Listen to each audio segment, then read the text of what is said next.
साथ आस्था कौशिक और आप देख रहे हैं मां बहस। करेंगे शुरुआत, लेकिन उससे पहले वक्त आज के पॉलिटिकल पंच का। कांग्रेस, ये समाजवादी पार्टी, ये टीएमसी इसका विरोध करती थी। ये कहती थी ये कानून नहीं बनना चाहिए। हमने तो उस समय मोदी जी ने कहा, याद करिए 2019-20 में कितना लंबा संघर्ष चल रहा था। दिल्ली में महीनों सिटीजनशिप अमेंडमेंट एक्ट को लेकर के धरना प्रदर्शन कर रहे थे। इसके विरोध में सड़कें जाम थी। शाहीन बाग में महीनों तक कांग्रेस, सपा, टीएमसी और उनके लोग धरना प्रदर्शन करके इस कानून में बाधा पैदा कर रहे थे। लेकिन मोदी जी हैं कि हटने वाले नहीं पीछे। वे हटे नहीं, डिगे नहीं। उन्होंने कहा यह अधिकार हिंदुओं को, बौद्धों को, सिखों को, जैनियों को प्राप्त होना ही चाहिए। और आज उसी की बदौलत हम लोगों ने निर्णय लिया और आज ये अधिकार पत्र हम आप सबको यहां प्रदान कर रहे हैं। पापी पाकिस्तान अपने कर्मों से पहले भारत का विभाजन किया और फिर पाकिस्तान के भी टुकड़े हुए हैं। अभी अन्य टुकड़े होने के इंतजार भी करिए। पाकिस्तान और टुकड़ों में बंटने वाला है। लेकिन उस पापी पाकिस्तान के पाप की सजा मिली किसको? वहां रह रहे हिंदुओं को, सिखों को, बौद्धों को, जैन। जनता पार्टी शुद्धिकरण कभी महसूस नहीं कर सकती। ये इशारा कर रहे हैं, लोगों को इशारा कर रहे हैं कि आपको वोट डालने तभी भेजेंगे जब शुद्धिकरण आपका कर देंगे। शुद्धिकरण महसूस नहीं कर सकते हैं। और जो वोट कटवाने का तरीका अपनाया उन्होंने, उसके लिए तो सरकार को ही शुद्धिकरण करना पड़ेगा। तो सरकार का शुद्धिकरण का मतलब हुआ सरकार को जाना ही पड़ेगा। मैं आपके सामने कह रहा हूं ये बात कि जिस समय एसआईआर का एक्सरसाइज चल रही थी, फॉर्म 7 बड़े पैमाने पर भरवाया जा रहा था और फॉर्म 7 से समाजवादी पार्टी के वोट कटवाए जा रहे थे।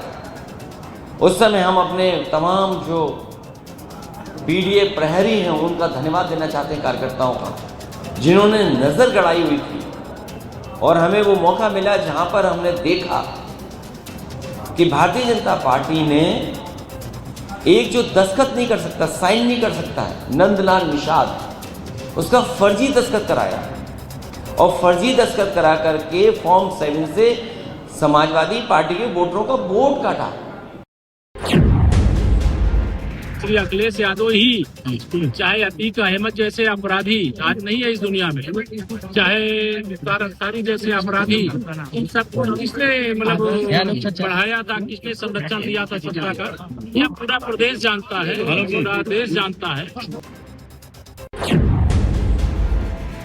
उत्तर प्रदेश की सियासत में आज शब्दों के बाण कुछ ज्यादा ही पैने नजर आए। एक तरफ सीएम योगी आदित्यनाथ ने विपक्ष, खासतौर पर समाजवादी पार्टी और कांग्रेस पर कड़ा प्रहार करते हुए उन्हें विकास विरोधी और तुष्टीकरण की राजनीति करने वाला करार दिया। मुख्यमंत्री ने मंच से हुंकार भरते हुए कहा कि बीजेपी की डबल इंजन की सरकार ने यूपी को अपराधियों और माफियाओं के चंगुल से मुक्त करा दिया है, जबकि पिछली सरकारों ने केवल अपने परिवारों का भला किया। अखिलेश यादव ने मुख्यमंत्री के हमलों पर शुद्धिकरण वाला दांव चलते हुए पलटवार किया और कहा कि अब जनता शुद्धिकरण करेगी। इस माहौल के बीच सवाल ये कि चुनावी चक्कर, नए मुद्दों पर सियासी टक्कर, इसी पर आज की मां बहस गेस्ट पैनल में ज्वाइन कर रहा है। आपका इंट्रोडक्शन करा देते हैं। हमारे साथ अनिला सिंह जी हैं, प्रवक्ता बीजेपी, अशोक यादव जी हैं, प्रवक्ता समाजवादी पार्टी, कुंवर सिंह निषाद जी हमारे साथ हैं, प्रवक्ता कांग्रेस, और संदीप सिंह जी दलित चिंतक हमें ज्वाइन कर चुके हैं, और वरिष्ठ पत्रकार विजय उपाध्याय जी हमारे बीच में। आप सभी मेहमानों का स्वागत है। चर्चा की शुरुआत करें उससे पहले महाबहस के सवालों पर एक नजर डालते हैं। माफिया से जिन्ना, 27 का सियासी पन्ना। किस तरीके से यूपी का चुनाव जैसे जैसे नजदीक आ रहा है, कुछ नए मुद्दों की एंट्री होती जा रही है। तुष्टीकरण, शुद्धिकरण, माफिया, जिन्ना, सभी का जिक्र जो है वो शुरू हो चुका है। चुनावी चक्कर, नए मुद्दों पर सियासी टक्कर। 27 पर सियासी शनिवार, योगी वर्सेस अखिलेश। वार पलटवार का सिलसिला दोबारा से शुरू हो चुका है। तो चलिए चर्चा की शुरुआत करते हैं और सबसे पहले अनिला जी, आप ही से सवालों की शुरुआत कर रहे हैं। मुख्यमंत्री योगी आदित्यनाथ ने सपा पर तुष्टीकरण का आरोप लगाया, तो अखिलेश यादव ने जवाब दिया है कि अब आपका शुद्धिकरण होगा, मतलब यूपी का शुद्धिकरण होगा, सरकार बदल जाएगी। आप तुष्टीकरण की बात कर रहे हैं, अब यहां शुद्धिकरण होगा। मेरी सभी को राम राम। और देखिए, अखिलेश यादव जी का परेशान होना, दुखी होना और उस दुख में थोड़ा बौखलाहट में कुछ भी बोल जाना बहुत जायज है। ये सच्चाई है। उत्तर प्रदेश में उनके वोट कम हो रहे हैं। कैसे कम हो रहे हैं भाई? पता नहीं कितने अपराधी जो हैं वो अल्लाह के पास पहुंच गए, पता नहीं कितने अपराधी जो हैं वो उत्तर प्रदेश छोड़कर कहीं और चले गए। और ये सब वोटर्स कौन थे? ये सब समाजवादी पार्टी के वोटर्स थे। तो इनका तो वोट बैंक कम हो ही रहा है, इसीलिए वो परेशान है, क्योंकि अपराधीकरण जो है उसकी समाप्ति हो रही है उत्तर प्रदेश में और वो ही इनका वोट बैंक है। तो जो घबराहट है, बौखलाहट है अखिलेश यादव जी की, वो बहुत सच है। इनके वाकई में वोट कम हो रहे हैं, इनके वोट कट रहे हैं, क्योंकि अपराधीकरण कम हो रहा है उत्तर प्रदेश में। और जहां तक ये कह रहे हैं कि भारतीय जनता पार्टी का 2027 में वापसी नहीं होगी और शुद्धिकरण होगा, ये सब मैं कहूंगी कि केवल बोलने के लिए, कहने के लिए ये बातें कही जाती है। विपक्ष में बैठे हैं, कुछ तो कहेंगे, नहीं तो जमाना कहेगा कि भाई आप कहाँ गायब हैं, जबान भी चली गई क्या सत्ता के साथ आपकी। उत्तर प्रदेश की जनता जो है वो योगी आदित्यनाथ जी के साथ खड़ी हुई है। उत्तर प्रदेश की जनता जो है वो डबल इंजन की सरकार के साथ खड़ी हुई है। जिस प्रकार का विकास उत्तर प्रदेश में हो रहा है, अपराधीकरण घट रहा है, यहाँ की जनता खुश है और हर जाति और हर धर्म की जनता यहाँ पे खुश है। शायद यही बौखलाहट है। अभी तो उनको इससे भी बहुत परेशानी हो रही है। इस विशेष सत्र बुलाकर विमेन रिजर्वेशन में अमेंडमेंट्स लेकर आएंगे और वो लागू होगा, उससे भी इनको बहुत परेशानी हो रही है। जो दावा करते हैं कि पीडीए महिला, आप ये देख लीजिए कि महिलाओं के साथ खड़े हैं, नहीं क्या पिछड़ों के लिए या दलितों के लिए इन्होंने क्या काम किया? गिनवा दें हमें, हम तो गिनवाने के लिए तैयार बैठे हुए हैं। ठीक है, अशोक यादव जी। देखिए, 2017 से उत्तर प्रदेश में कोडीन माफिया, किडनी माफिया, भू माफिया, जल माफिया, जातिवादी माफियाओं का लियारी राज चल रहा है। और जिसको धुरंधर बताया जा रहा है वो पीडीए उत्पीड़न का, पीडीए के नौकरियों छीनने का धुरंधर है, ये तो सबको पता है। दूसरी बात में आता हूं शुद्धिकरण।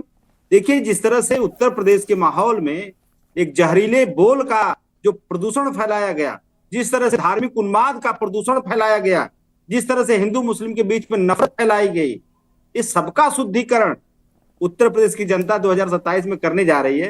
क्योंकि वो जान रही है कि अगर इस सरकार का ध्वस्तीकरण नहीं करेंगे हम, तो लगातार इस तरह का माफिया का राज चलेगा उत्तर प्रदेश में, भ्रष्टाचार का राज चलेगा उत्तर प्रदेश में, जातिवाद का राज चलेगा उत्तर प्रदेश में।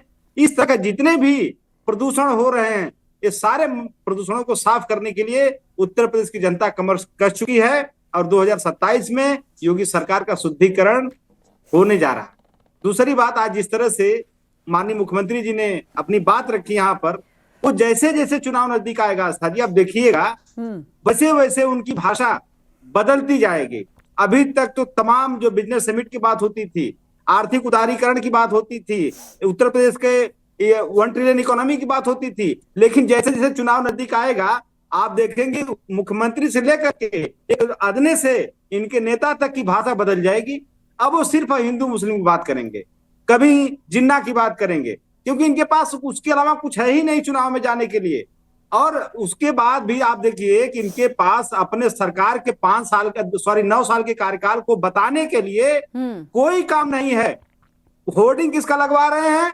एक काल्पनिक मूवी का होर्डिंग लगवा रहे हैं भाई। तो आप समझ सकती हैं कि मुद्दों का कितना गरीबीपन भारतीय जनता पार्टी के पास है। इनके अपनी सरकार का काम बताने का कोई काम नहीं है जो इन्होंने किया है।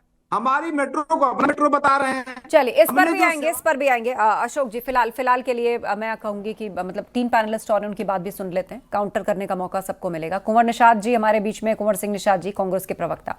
मुख्यमंत्री ने यह भी आरोप लगाया कुंवर सिंह जी कि पिछली जो सरकारें थी केवल अपने परिवारों का भला उन्होंने किया था, माफिया राज बढ़ चढ़ के था, क्राइम बहुत ज्यादा था। लेकिन अब जो है यूपी के अंदर एक विकास की तस्वीर है, एक विकास का विजन है। यूपी की चर्चा अब उसके विकास की वजह से होती है, उसकी छवि बदली है। देखिए आस्था जी, पहले पूरे पैनल को प्रणाम करता हूं। एक शायरी मुझे याद आ पड़ती है, नफरत इनका धर्म है, ये भाजपा ही बड़े बेशरम है, सेक लेते हैं राजनीतिक रोटियां जब देखते हैं कि राजनीति की चिता गर्म है। ये लोगों की चिता जलाने वाले ये लोग ये बात करते हैं माफिया राज से ये देश खत्म हो गया है। तो बताना चाहूंगा, जब सारे के सारे माफिया भारतीय जनता पार्टी ने उनको शरण दे दी, इसमें ब्रजेश सिंह, धनंजय सिंह, अजय सिंह सिपाही, कुलदीप सेंगर जैसे जिनके ऊपर जघन्य मामले थे, ब्रजभूषण शरण सिंह, अजय मिश्रा टेनी जिनके बेटे ने किसानों के ऊपर थार चढ़ा दी, नंद गोपाल नंदी, ऐसे तमाम लोग हैं। बीएचयू में एक बेटी के साथ बलात्कार होता है, उसके जो आरोपी थे भाजपा नेता अभिषेक सिंह, सक्षम सिंह पटेल और कुणाल पांडे, ये इनके माफियाओं का ये चेहरा है। और वास्तव में भारतीय जनता पार्टी में जो माफिया का एक नया रूप आ गया, क्योंकि सभी के सभी गुंडे माफियाओं को भारतीय जनता पार्टी ने शरण दे दी। इनके एक नया नकल माफिया पनपा है, बालू माफिया पनपा है, भूमि माफिया पनपा है, और इस तरह के तमाम सारे जो क्षेत्र हैं, हर क्षेत्र में भारतीय जनता पार्टी ने नए नए माफिया पैदा कर दिए हैं। तो भारतीय जनता पार्टी की जो कथनी और करनी है, इसमें बड़ा अंतर है। ये जिन्ना की बात करते हैं, इनको शर्म आनी चाहिए। अगर जिन्ना की मजार पर अगर किसी ने माथा टेकने का काम किया तो भारतीय जनता पार्टी के तत्कालीन राष्ट्रीय अध्यक्ष लाल कृष्ण आडवाणी जी ने किया। कभी कांग्रेस, कम्युनिस्ट, सपाई, बसपाई, ये कभी जिन्ना की मजार पे माथा टेकने नहीं गए। बिना नौते के बिरयानी खाने का अगर किसी ने काम किया तो मोदी जी ने किया, ये विपक्ष के लोगों ने नहीं किया। तो वास्तव में रोटी, कपड़ा, मकान, शिक्षा और चिकित्सा पर इनका ध्यान नहीं है। ये बात करते थे, बस एक लाइन में कहूंगा, ये किसानों की कर्ज माफी करने वाले थे, किसानों को बिजली मुफ्त देने वाले थे, 24 घंटे से पूरे प्रदेश में बिजली देने वाले थे, बेटियों को स्कूटी देने वाले थे। चलिए ठीक है अनिला जी से सब पर हम जवाब लेंगे। ठीक है कुंवर सिंह जी, मैं फिर से लौटूंगी आपके साथ, लेकिन उससे पहले संदीप सिंह जी हमारे साथ पैनल पर हैं, दलित चिंतक। संदीप जी, आपको लग रहा है कि 27 के निकट आते आते जो पीडीए की लड़ाई शुरू हुई थी, अब हर दिन के साथ नए मुद्दे बदलते जा रहे हैं? एक बार फिर से जिन्ना का भी जिक्र हो गया है यहाँ पर, और तुष्टीकरण, शुद्धिकरण, एसआईआर को लेकर भी मुद्दा बनाया जा रहा है। देखिए, पूरे देश के अंदर जिस तरीके से बात चल रही है, पाकिस्तान पे सिर्फ मुख्यमंत्री योगी आदित्यनाथ और तमाम मुद्दे जो हैं, चाहे नरेंद्र मोदी को देख लीजिए आप, चाहे कोई भी, ये सिर्फ और सिर्फ सारे के सारे मिलके पाकिस्तान प्रेम मेरे को सबसे ज्यादा बीजेपी का लगता है। योगी आदित्यनाथ चाहे नरेंद्र मोदी हो, पूरे देश के अंदर हिंदू मुस्लिम की राजनीति करना, पाकिस्तान प्रेम सबसे ज्यादा, विपक्ष को ये लोग आरोप लगाते हैं सबसे ज्यादा पाकिस्तान से प्रेम मुख्यमंत्री योगी आदित्यनाथ और प्रधानमंत्री नरेंद्र मोदी का दिखता है। कांग्रेस के प्रवक्ता ने कहा बिरयानी वाली बात की, हाँ नरेंद्र मोदी को सब इसलिए पाकिस्तान प्रेम ज्यादा लगता है क्योंकि बिरयानी। और एसआईआर की बात आप कर रही हैं, कितने लोगों ने आत्महत्या करी, कितने लोगों ने आरोप लगाए, कोई जांच, कोई कमेटी, कुछ नहीं, बस इसलिए कि किस तरीके से दलित मुसलमानों के वोट काटे जाएं, किस तरीके से जाटव, वाल्मीकि, धोबी को, इन लोगों के वोट काटे जाएं। मैं आपको पूरे साथ कह रहा हूं, तमाम ऐसी खबरें हैं जो एसआईआर को लेकर पूरा साफ है कि देश के अंदर चुनाव आयोग सिर्फ और सिर्फ बीजेपी का पिट्ठू बना बैठा है। देश के अंदर चुनाव आयोग बीजेपी का पपेट बना हुआ है। जिस तरीके से पूरे देश के अंदर एक बंगाल को लेकर जो ट्वीट किया, वो पूरे देश ने देखा। देश के अंदर दलितों के हालात आज नरेंद्र मोदी के राज में बद से बदतर हैं। उत्तर प्रदेश के अंदर दलित उत्पीड़न ना रोकने वाले सबसे पहले मुख्यमंत्री योगी आदित्यनाथ हैं। योगी आदित्यनाथ और प्रधानमंत्री नरेंद्र मोदी दलित विरोधी चेहरा है। पूरे देश के अंदर यह अब उजागर हो चुका है, चाहे हाथरस की घटना हो, लखीमपुर की घटना हो, और तमाम चाहे हरिओम वाल्मीकि की घटना हो, देश भर के अंदर पूरे उत्तर प्रदेश से लेके आप कहीं भी चले जाइए, जहां बीजेपी का राज है वहां दलित उत्पीड़न है। वहां डॉक्टर बाबा साहब अम्बेडकर की प्रतिमाएं तोड़ी जा रही हैं। सब एक जवाब ले ही लेते हैं, उसके बाद मैं विजय उपाध्याय जी का रुख करूंगी। अनिला जी, आस्था जी, 2014 में हमारे केंद्र में और उत्तर प्रदेश में 2017 में, जब से हमारी सरकारें बनी है, ये जो विपक्ष में बैठे लोग हैं वही बात कहे जा रहे हैं, वही बात कहे जा रहे हैं। मतलब अब पब्लिक इनकी बात सुनने को तैयार नहीं है, इसीलिए जो है ये सत्ता के बाहर टिके हुए। वो एक घिसी पिटी बात है। अरे भाई, अगर आप लोगों को नहीं चुप होकर बैठे तभी तमीज नहीं आस्था जी, संदीप जी, आपने अपनी बात रखी, मैंने दलितों पर सवाल पूछा था, मैंने पीडीए पर सवाल पूछा था, लेकिन आपने चुनाव आयोग को भर भर के गाली दी।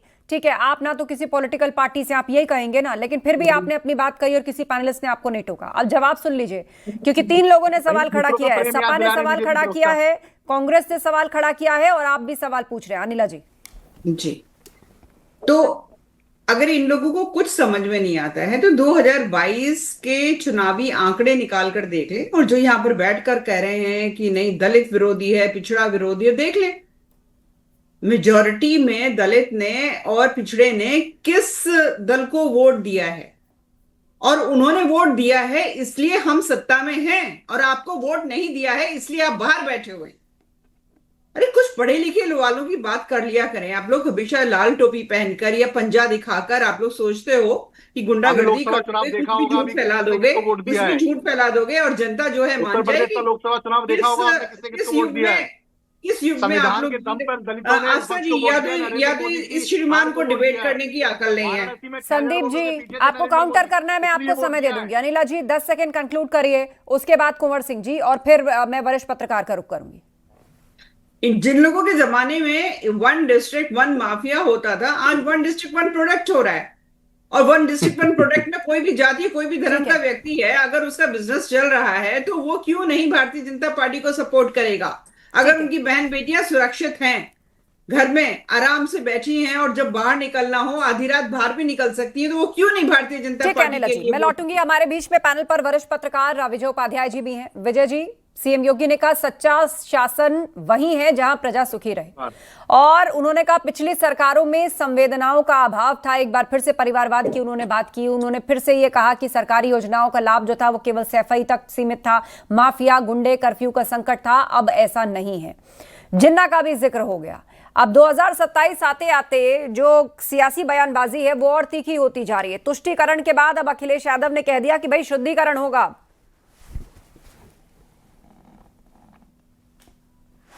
सूची का तो शुद्धिकरण ही SIR है, तो शुद्धिकरण तो चल रहा है, और अगर व्यवस्था में अच्छे बदलाव किए जाएं तो भी शुद्धिकरण है, अगर भ्रष्टाचार को रोकने की कोशिश की जाए तो वो भी शुद्धिकरण है। तो ये चीज एक कंटिन्यूअस प्रोसेस में है।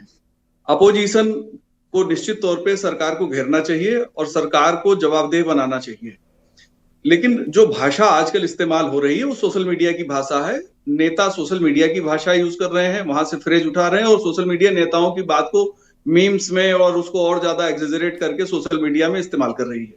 तो जो सोशल मीडिया का इम्पैक्ट है राजनीति पर और पब्लिक के बीच में, उसका असर इस तरह के बयानों में दिखाई देने लगा है। दूसरी बात, ये कोई भी ऐसा नहीं है, अगर जो आंकड़ों को जानता है, आंकड़ों को देखता है और निष्पक्षता से देखने की कोशिश करेगा, तो जो सोशल वेलफेयर की स्कीम्स हैं, SC ST के लिए जो स्कीम्स हैं, उसका इम्प्लीमेंटेशन पहले से बेहतर हुआ है। अब ये टेक्नोलॉजी की वजह से हुआ है, डिजिटल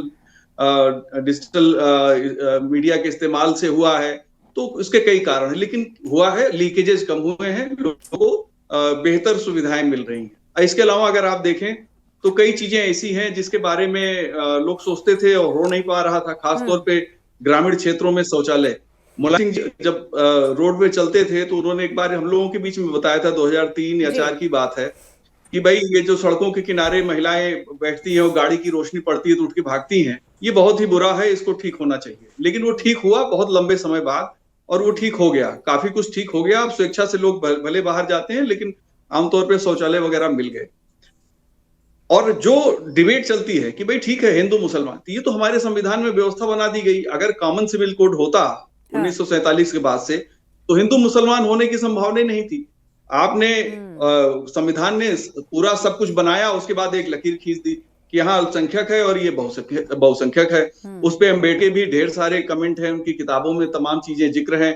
तो अगर चीजें जिस रूप में आपके पास हैं, अगर आप उसी रूप में उसको इस्तेमाल करेंगे तो उसमें जो कमियां हैं उसका इस्तेमाल राजनेता करेगा ही करेगा।